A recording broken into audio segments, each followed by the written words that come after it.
dans une relation où il y a la confiance, où la femme, elle a confiance en son homme, elle n'a pas besoin de jouer les détectives. C'est clair. Non, c'est même... Mais pourquoi une femme même doit un foyer, doit chercher à tout savoir? Non, en fait... ça peut arriver. C'est valable pour les hommes.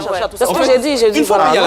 Une fois qu'il y a la confiance, je pense que la base, c'est la confiance. Et dans cet élément, elle a dit faire semblant de ne rien voir. Faire semblant de ne rien voir, de ne rien entendre. Dans un couple, je pense qu'il faut faire des concessions. Et puis il y a des comportements même qui peuvent faire que ton homme va te respecter davantage. Tu prends ton homme ou tu vois des trucs dans son téléphone, il y a des comportements que tu vas adopter. Il sait que tu sais que tu as vu.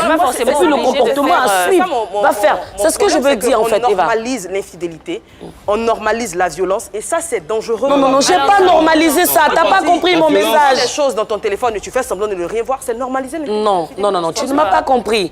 Est-ce que quand l'homme va dehors, c'est toi qui lui demandes d'aller dehors? Non. Ta soeur lui demande d'aller dehors. Son frère, par exemple, que tu vas en vouloir parce que ton couple est en train d'être bizarre là, c'est son frère qui lui a demandé d'aller dehors. Donc ça veut dire que c'est un choix personnel. C'est un choix personnel. L'infidélité même, c'est pas tuer quelqu'un. Tu vois un peu. Donc, Atia, on va dire ça aussi. Si ta femme elle est infidèle, on n'a pas dit ça. On va finir, on va d'accord. Eux, ils supportent pas ça. On va finir. Eux, ils supportent pas ça. On n'est pas d'accord, mais en tout cas, on ne supporte pas ça. Donc, Eva, t'as raison, mais voilà, ça ne doit pas exister. Voilà, et c'est les deux mêmes qui doivent faire. Les deux hommes, les deux êtres là doivent faire très attention. C'est dans les deux sens. Voilà, c'est dans les deux sens. Ils doivent faire très attention parce que quand on dit le mariage, c'est vrai la femme, mais il y a l'homme aussi qui est là. Donc les deux doivent faire attention s'ils s'aiment vraiment. Parce que j'ai regardé beaucoup de tes vidéos dans les djembé, tu donnes toujours les conseils uniquement aux femmes.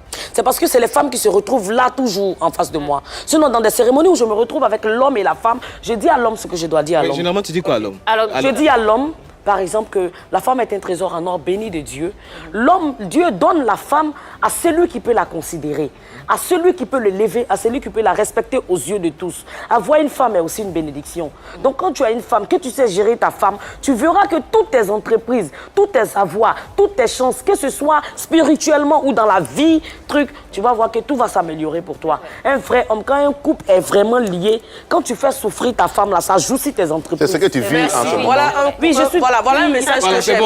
Ça, c'est un message que j'aime. C'est là-dessus qu'on va finir. Voilà, il faut respecter sa femme, il faut la choyer, la cajoler et évidemment, c'est quel est le mérite? Le mérite, c'est la bénédiction, bien sûr. C'est dans les deux sens. Donc, il doit avoir le respect, il doit avoir la confiance, pas de violence, pas d'infidélité. Lily Djeli, la suite de la carrière. La suite de la carrière, en ce moment, je viens de sortir.